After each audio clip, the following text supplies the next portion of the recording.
Hello students, मैं संतोष कुमार यादव आपका आज इस ऑनलाइन सेशन में स्वागत करता हूं।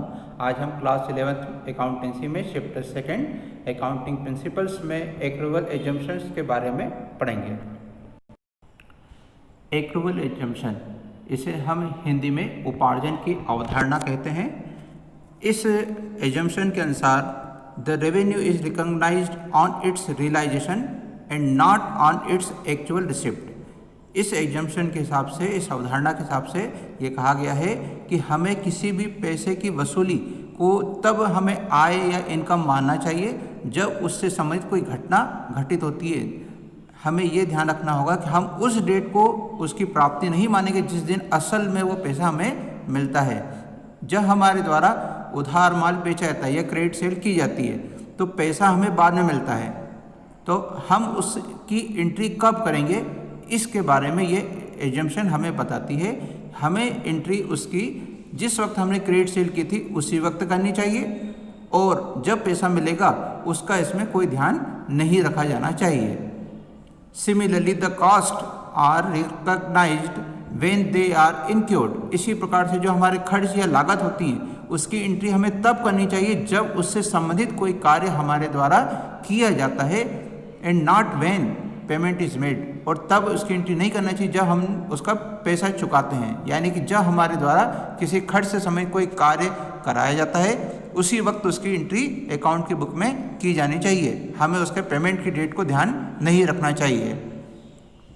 ये एजम्पशन हमको बताता है कि जब हमारे द्वारा उधार खरीदा या बेचा जाता है तब हमें किस प्रकार से एंट्रियां करनी चाहिए। तो हमने इस एजम्पशन में समझा कि जब हमारे द्वारा किसी उधार खर्च को किया जाता है तो खर्च की डेट के दिन, जिस दिन हमने वो कार्य कराया जिसके लिए हमें पैसा आगे चल के चुकाना है, उस दिन एंट्री अकाउंट की बुक में करनी चाहिए। इसी प्रकार से जब हमारे द्वारा कोई क्रेडिट सेल की जाती है, उधार माल बेचा जाता है, तो सेल की डेट को उसकी एंट्री की जानी चाहिए। इसमें हमें ये ध्यान नहीं रखने की जरूरत नहीं कि पैसा कब हमारे पास आता है या पैसा कब हमारे पास से जाएगा।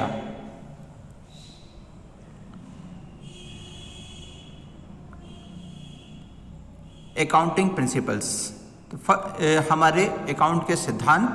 फर्स्ट है इसमें प्रिंसिपल ऑफ अकाउंटिंग एंटिटी और business entity.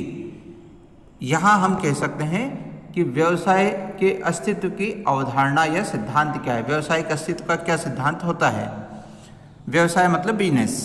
According to this principle business is treated as a unit और entity separate from its owners, creditors and others. In other words, the proprietor of a business concern is always considered to be separate and distinct from the business which he controls. इस सिद्धांत के अनुसार हम business को business के मालिक, उसके उधार देने वाले व्यक्ति और अन्य व्यक्तियों से अलग समझते हैं और ये मानकर हमारे द्वारा अकाउंटिंग एंट्री की जाती है कि बिजनेस और बिजनेस का मालिक दो अलग अलग स्वतंत्र व्यक्ति हैं और उनका एक दूसरे से कोई संबंध नहीं होता, जबकि हम वास्तविकता में ये जानते हैं कि बिजनेस को कंट्रोल बिजनेस का मालिक ही करता है, परंतु हमें अकाउंटिंग इन्फॉर्मेशन के लिए उन दोनों को अलग अलग मानकर उनकी एंट्रियां करनी चाहिए। All the business transactions are recorded in the books of accounts. जितने भी बिजनेस ट्रांजेक्शन होते हैं केवल उन्हें अकाउंट की बुक में लिखा जाना चाहिए और ये एंट्री करते समय हमें ये देखना चाहिए कि क्या वो बिजनेस की ओर से किए गए हैं। Even the proprietor is treated as a creditor to the extent of his capital.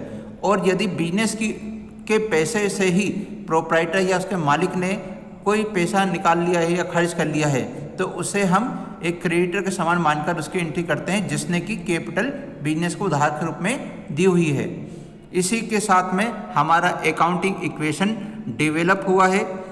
ये अकाउंटिंग इक्वेशन अकाउंटिंग का एक बेसिक इक्वेशन होता है, बेसिक फार्मूला है, जिसका हम यहाँ पे बॉक्स में देख सकते हैं। Asset equal to capital plus liabilities. Asset हमारी संपत्तियाँ हैं, कैपिटल बिजनेस के मालिक के द्वारा लगाया गया पैसा है और लायबिलिटीज बिजनेस के द्वारा लिया गया उधार है। तो इस प्रकार से हम देख सकते हैं बिजनेस में जितनी भी संपत्तियां होती हैं उनका टोटल उतना होता है जितना रुपए की मालिक ने कैपिटल इन्वेस्ट की थी और जितने रुपए का उसने उधार लिया हुआ है।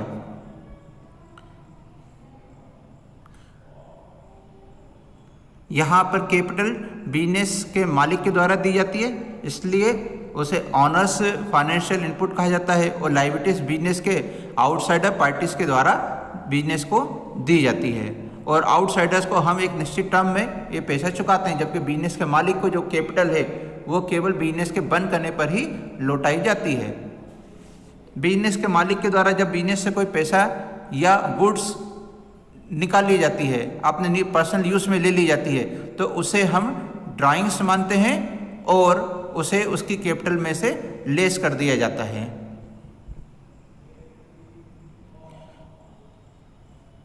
The following point highlight the significance of business entity principal.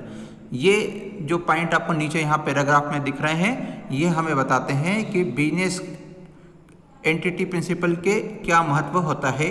First है, it restricts recording of honours private affairs and personal transactions. इसके द्वारा हम बिजनेस के जो मालिक के निजी कार्य हैं, निजी लेन देन हैं, उनको रिकॉर्डिंग करने से बचे जाते हैं।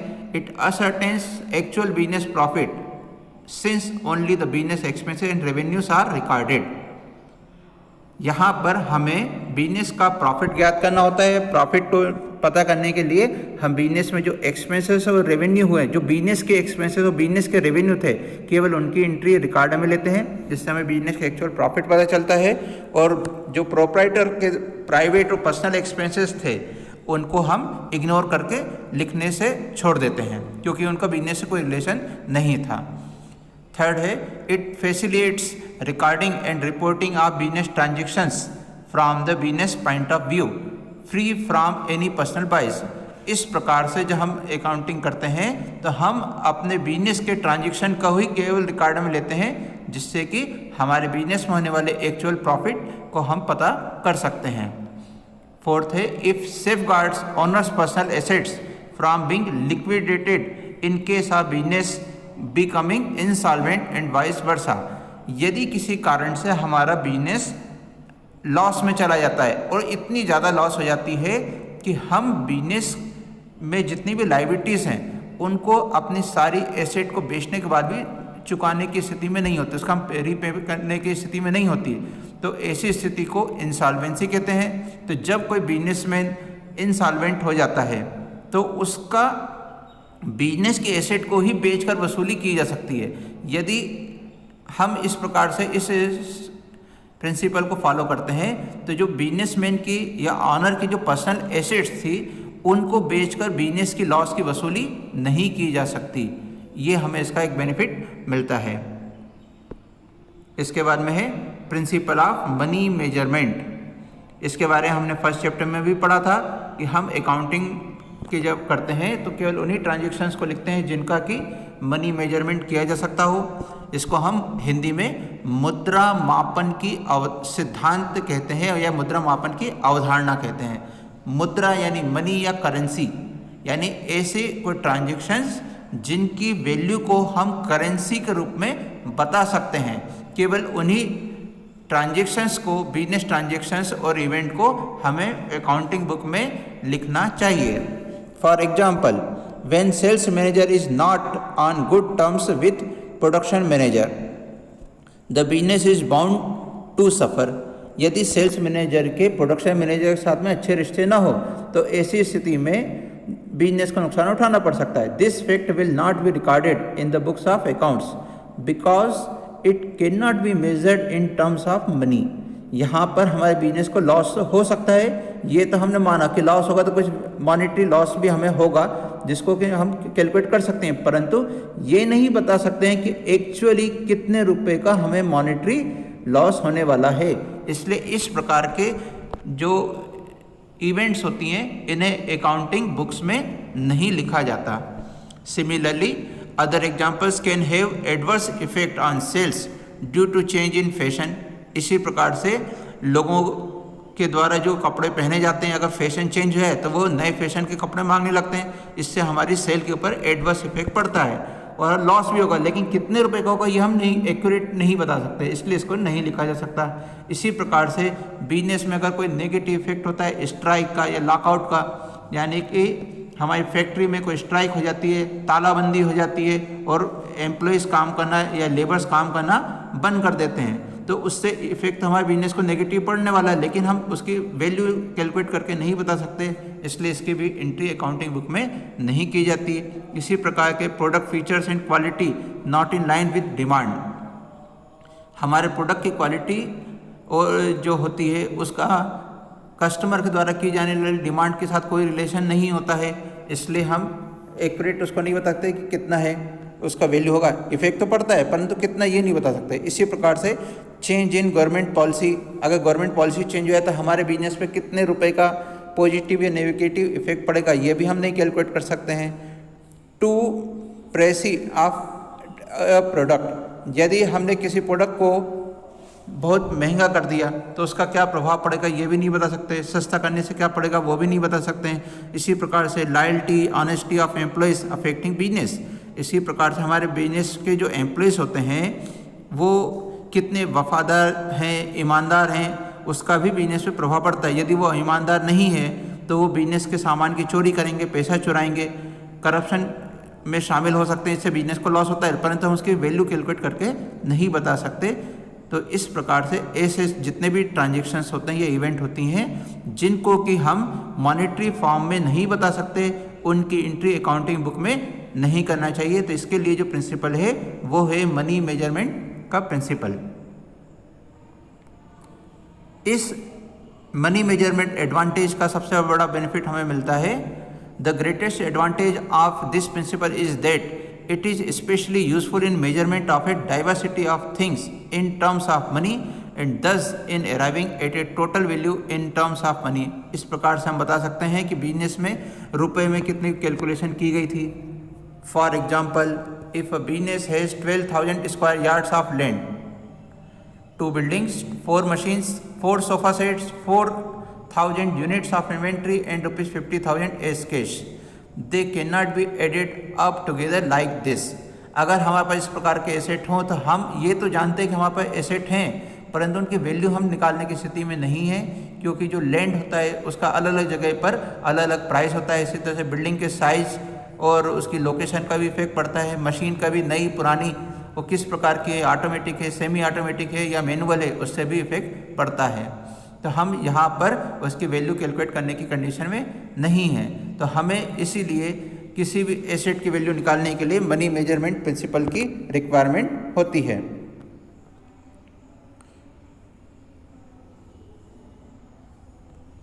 थर्ड है प्रिंसिपल्स ऑफ अकाउंटिंग पीरियड।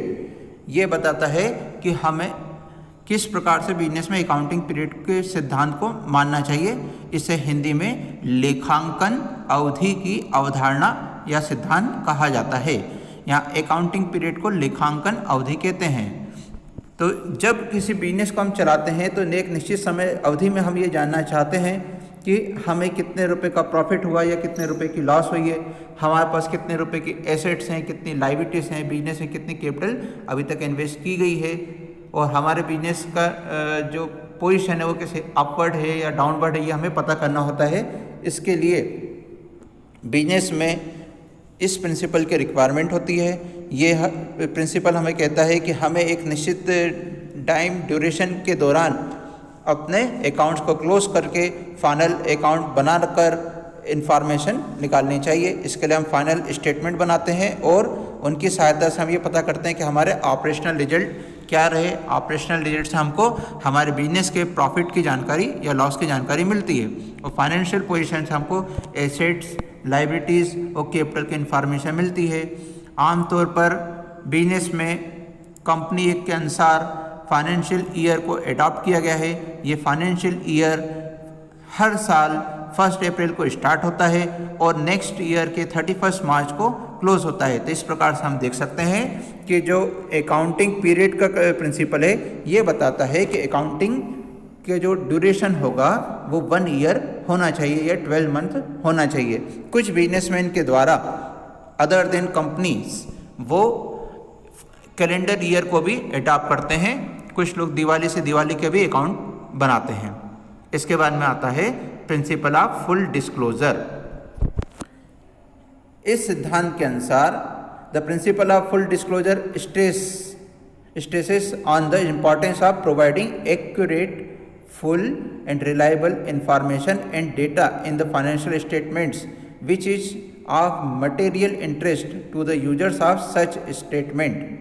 इस सिद्धांत के अनुसार जब हम फाइनेंशियल स्टेटमेंट बनाते हैं तो उससे हमें बिजनेस के संबंध में बिल्कुल सही एक्यूरेट इन्फॉर्मेशन मिलना चाहिए, फुल इन्फॉर्मेशन मिलना चाहिए और जो इन्फॉर्मेशन हो वो रिलायबल होनी चाहिए, उस पर भरोसा किया जा सकता हो, इस प्रकार का होना चाहिए। ये जो फाइनेंशियल स्टेटमेंट हम बना रहे हैं वो अकाउंटिंग इन्फॉर्मेशन के यूजर्स को सारी जानकारी उपलब्ध कराने वाले होने चाहिए, जिसका मतलब है हिंदी में इस सिद्धांत को कहते हैं पूर्ण प्रकटीकरण का सिद्धांत। इस सिद्धांत के अनुसार बिजनेस के अकाउंट इस प्रकार से बनाने चाहिए कि हमें बिजनेस के संबंध में सारी जानकारी वास्तविकता और सत्य एवं पूर्ण रूप में प्राप्त होनी चाहिए, जिस पर कि हम भरोसा कर सकें।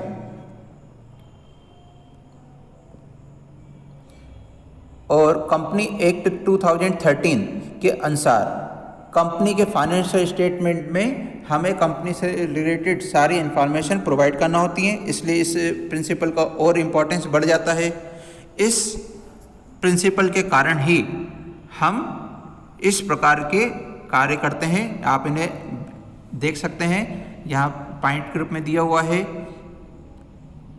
All information can not be mention in financial statement alone. Therefore, footnotes to financial statements carry such backlog of information. हम बिजनेस से रिलेटेड सारी इन्फॉर्मेशन को फाइनेंशियल स्टेटमेंट में नहीं दिखा सकते, लेकिन उन इन्फॉर्मेशन को जो बिजनेस से रिलेटेड होती हैं, बिजनेस के लिए ज़रूरी होती हैं, जिनका बिजनेस में इम्पैक्ट पड़ना होता है आने वाले दिनों में, उन्हें हम फुट नोट के रूप में बैलेंस शीट या फाइनेंशियल स्टेटमेंट के बाद में दिखाते हैं, जिनमें से कुछ एग्जाम्पल आपके लिए यहाँ दिए गए हैं। जैसे फर्स्ट है method of valuation of closing stock and any change in it. जैसे कि हमने पिछले वीडियो में पढ़ा था कि स्टॉक का वैल्यूएशन करने की कई मेथड होती हैं, तो उनमें से किस मेथड को हमने यूज़ किया है, क्या उस मेथड में हमने कोई बदलाव किए हैं, इसकी जानकारी फुटनोट में देनी चाहिए। सेकंड है मार्केट वैल्यू ऑफ इन्वेस्टमेंट्स। हमारे द्वारा बिजनेस में जितने भी इन्वेस्टमेंट किए गए थे उनकी आज की डेट में मार्केट वैल्यू कितनी है, यह भी हमें दिखाना चाहिए। लेकिन जो फाइनेंशियल स्टेटमेंट में उन्हें एक्वायर करने की जो कॉस्ट थी वही लिखी जाती है, लेकिन मार्केट वैल्यू को अलग से फुटनोट में दिखाना चाहिए, जिससे कि हमें दोनों का कंपेरिजन करने में मदद मिले। और थर्ड है अदर कंटिंजेंट लायबिलिटी। हमें बिजनेस में आने वाले दिनों में किसी प्रकार का कोई लायबिलिटी पैदा होने का खतरा हो, यानी कोई पैसा चुकाने की कंडीशन आ सकती हो, कोई हमारे ऊपर कोर्ट केस चल रहा हो जिसमें कि कोई व्यक्ति हमसे पैसा वसूल करना चाहता है, क्लेम किया हुआ इसने, और जिसमें कि हमारे खिलाफ अगर डिसीजन होता है तो हमें पैसा चुकाना पड़ सकता है। तो कितने रुपए का क्लेम हमारे ऊपर चार्ज किया गया है, उसकी इन्फॉर्मेशन हमें कंटिंजेंट लायबिलिटी के रूप में दिखानी चाहिए। फिर इसके बाद में है nature and justification of A change in accounting policy. तो जैसे कि हमने कल पढ़ा था कि हमें अकाउंटिंग पॉलिसी को एक बार एडॉप्ट करने के बाद में उनमें कोई बदलाव नहीं करना चाहिए। इसको हमने कंसिस्टेंसी के प्रिंसिपल के बारे में पढ़ा था, एजम्पशन। तो अगर हमने उसमें किसी प्रकार से कोई बदलाव इस वर्ष किया है तो उसके संबंध में उचित कारण और वो कौन सी परिस्थितियाँ थी इसकी जानकारी देनी चाहिए। इसके बाद में है schedule outlining movement in cost and accumulated depreciation for property plant and equipments. हमारे द्वारा बिजनेस में जितनी भी एसेट्स हैं, प्रॉपर्टी हैं, जैसे कि प्लांट है या इक्विपमेंट हैं, उन पर किस प्रकार से डेप्रिसिएशन लगाया जा रहा है और अभी तक कुल कितना डेप्रिसिएशन इकट्ठा हो चुका है, उसके इन्फॉर्मेशन इसमें देना चाहिए। और साथ ही हमें ये भी बताना चाहिए कि फ्यूचर में जब वो हमारी एसेट्स बेकार हो जाएंगी, ख़राब हो जाएंगी, तो उसके बदले में नई एसेट खरीदने के लिए हमारे द्वारा क्या योजनाएं बनाई गई हैं। इसके बाद में नेक्स्ट है expectation of change in tax rate in near future etcetera. यदि नियर फ्यूचर में गवर्नमेंट के द्वारा किसी प्रकार का टैक्स रेट में चेंजेस होने की संभावनाएं हैं तो हमें इसके संबंध में भी इंफॉर्मेशन प्रोवाइड करनी चाहिए। तो इस प्रकार से हमने कुछ एग्जाम्पल देखे जो कि हमारे बिजनेस के लिए ज़रूरी होते हैं, परंतु उनका इफेक्ट अभी हमारे अकाउंट पर नहीं आया है, इसलिए हम उन्हें फाइनेंशियल स्टेटमेंट में तो शामिल नहीं कर सकते, लेकिन फुट नोट के रूप में उन्हें हमें बिजनेस के संबंध में जानकारी देने के लिए दिखाना चाहिए। इस प्रकार की जो इन्फॉर्मेशन है ये क्वालिटेटिव इन्फॉर्मेशन में आती है और इसमें हम मॉनेटरी इनकी वैल्यू अभी नहीं बता सकते, लेकिन इनका इफेक्ट बिजनेस पे पड़ता है, इसलिए इनके संबंध में हमें जानकारी देनी चाहिए। इससे हमारे बिजनेस के जितने भी यूजर्स होते हैं जैसे कि honours, bankers, investors, creators, employees, government agencies, उन सभी को बिजनेस से संबंधित फुल एंड रिलायबल इंफॉर्मेशन प्राप्त होती है, जिसके आधार पर वो डिसीजन ले सकते हैं। नेक्स्ट है प्रिंसिपल ऑफ मटेरियलिटी।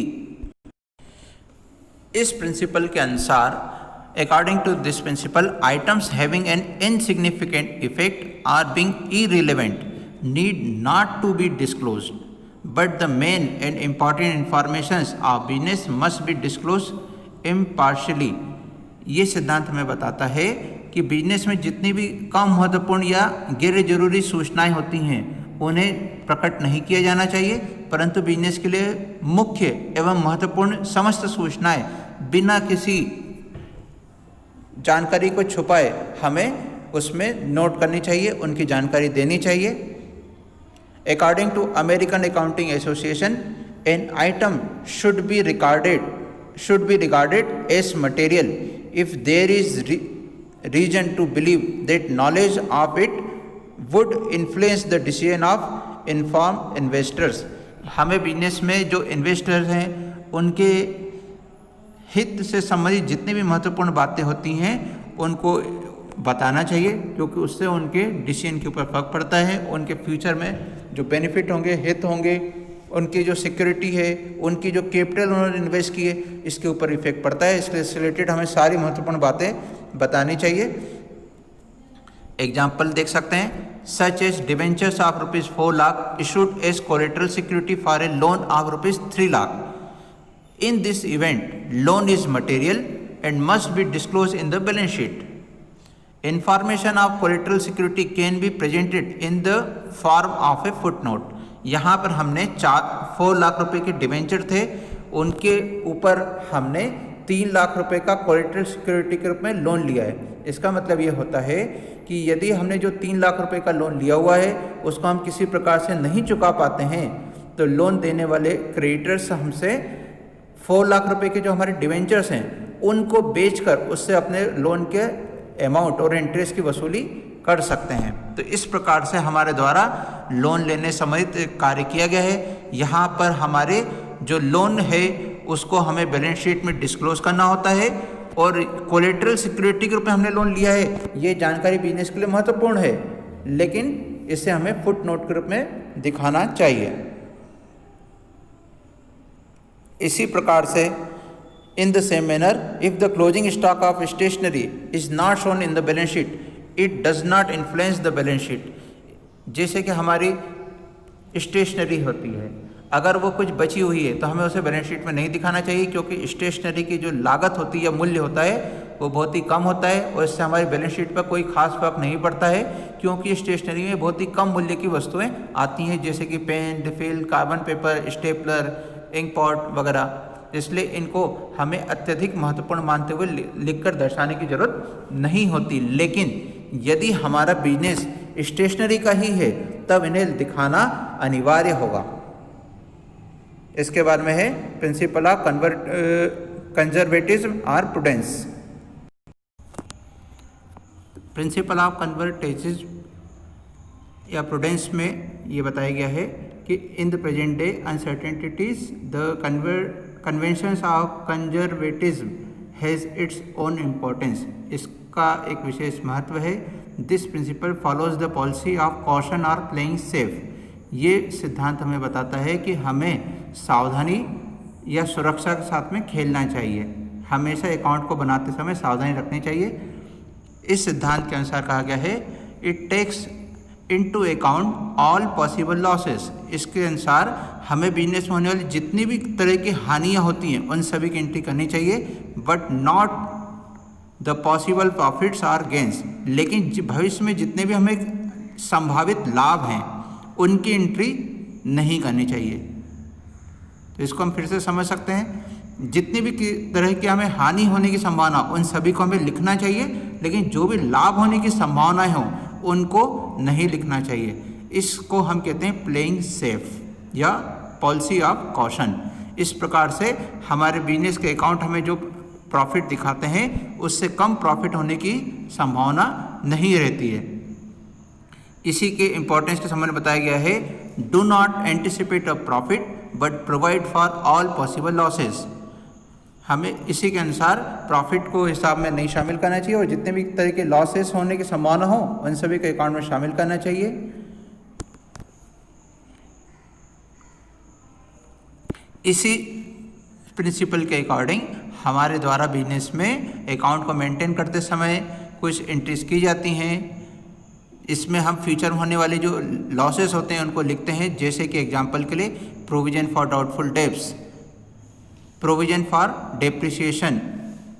इस प्रकार से यहाँ जो प्रोविजन की बात की गई है डाउटफुल डेब्ट्स, यानी कि ये पैसा डूबने की संभावना है। प्रोविजन फॉर डेप्रिसिएशन यानी कि एसेट की कीमत में इतने रुपए की कमी आने की संभावना है। इनकी एंट्री फ्यूचर में हमें लॉस देगी, इसलिए इसकी एंट्री हमें पहले ही कर लेनी चाहिए। लेकिन फ्यूचर में होने वाले जो अलग अलग किस्म के प्रॉफिट होते हैं उनकी एंट्री हमें नहीं करनी चाहिए। Taking a Q from above, the principle of prudence and conservatism also holds true in cases where there are different options available for recording the value of a transaction and the transaction gets recorded utilizing the option that leads to lowest decrease either in profits or capital or both, example closing stock। तो इस principle के अनुसार ये कहा गया है कि जब हमें किसी ऐसी मेथड का उपयोग करना हो जिसमें कि हमें कई तरीके से वैल्यूएशन कर सकते हो, जैसे स्टॉक के संबंध में, इन्वेस्टमेंट के वैल्यू के संबंध में, तो उसमें हमें ऐसी मेथड को प्रेफरेंस देना चाहिए जिससे सबसे कम कीमत निकलती हो। तो ऐसी सिचुएशन में हमें किसी भी प्रकार से उससे कम पैसा बिजनेस में वसूल होने की संभावना खत्म हो जाती है। तो हमारे द्वारा जो प्रॉफिट निकलता है उससे कम प्रॉफिट होगा, इसके चांसेस खत्म हो जाते हैं। The value of closing stock is always recorded either at cost or net realizable value, whichever is lower। इसी प्रिंसिपल के कारण हम क्लोजिंग स्टॉक की वैल्यू कॉस्ट प्राइस और उसकी वसूली कीमत या विक्रय मूल्य में जो दोनों में से कम होता है उस पर उसकी एंट्री करते हैं, जिससे कि हमें उससे कम पैसा मिलने की सारी संभावनाएं खत्म हो जाएं। नेक्स्ट है प्रिंसिपल ऑफ हिस्टोरिकल कॉस्ट। इसे हम इस प्रकार से समझ सकते हैं, all asset should be recorded in the books of accounts at there acquisition cost. इस सिद्धांत के अनुसार हमें जितनी भी एसेट हमने खरीदी हैं उनको उनके क्रय मूल्य या वसूली की या प्राप्ति की लागत के आधार पर दर्शाना चाहिए। The cost of acquisition refers to the cost of purchasing the asset and expenses incurred on its installation or to put the asset in working order।